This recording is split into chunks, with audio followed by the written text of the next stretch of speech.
Users are the financial blood of YouTube. Without us, they don't exist.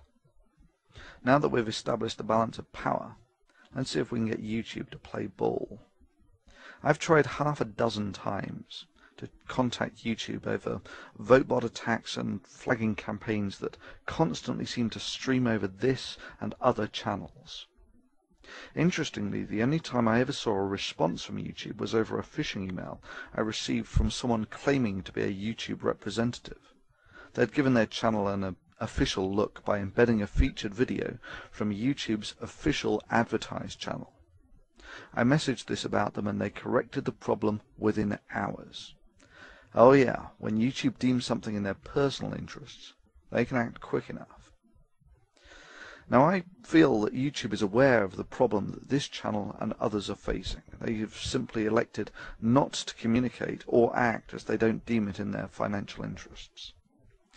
However, without users, YouTube is nothing. Users are the lifeblood of YouTube. Collective action by users necessitates a response by YouTube.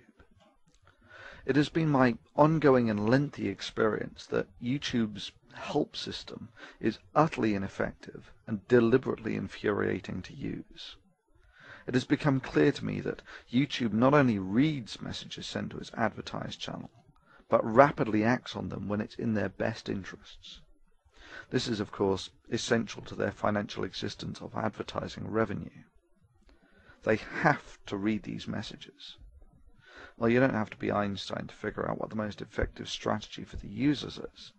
If you're going to protest as a user, do it where it's effective.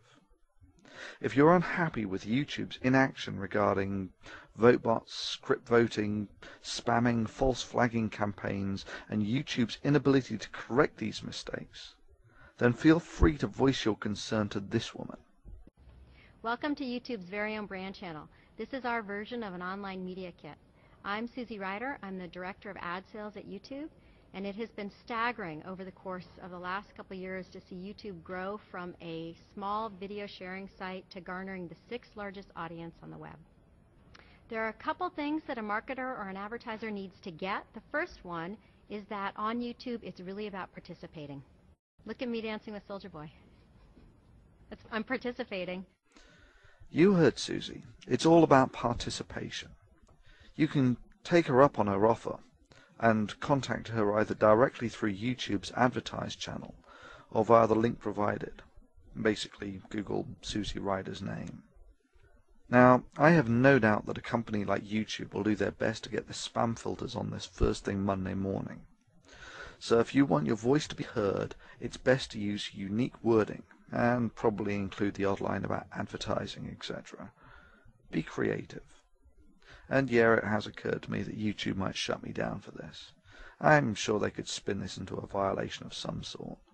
Hell, the guidelines are so vague that anything could be a violation. Well, anyway, that's for them to do the cost-benefit analysis on.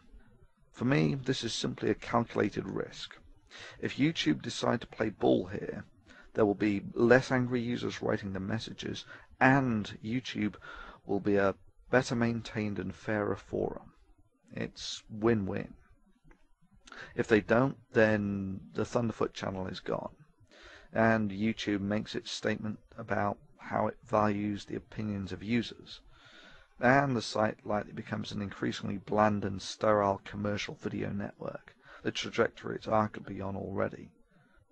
Irrespective of YouTube's actions, the optimum strategy for us free thinkers now is for you to add the big channels as friends. Basically, this allows us, when someone brings a vote-bot attack to our attention, to alert thousands and maybe even tens of thousands to the problem. This is a form of workaround for dealing with symptoms. Only the system engineers can provide a cure. And yeah, that's you, YouTube.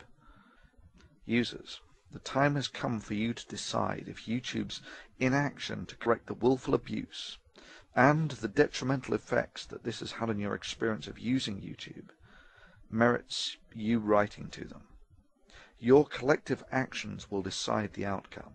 To a very large extent, you, the YouTube community, will get the forum it deserves. Success or failure now lie within the hands of the users. It is time to choose your path.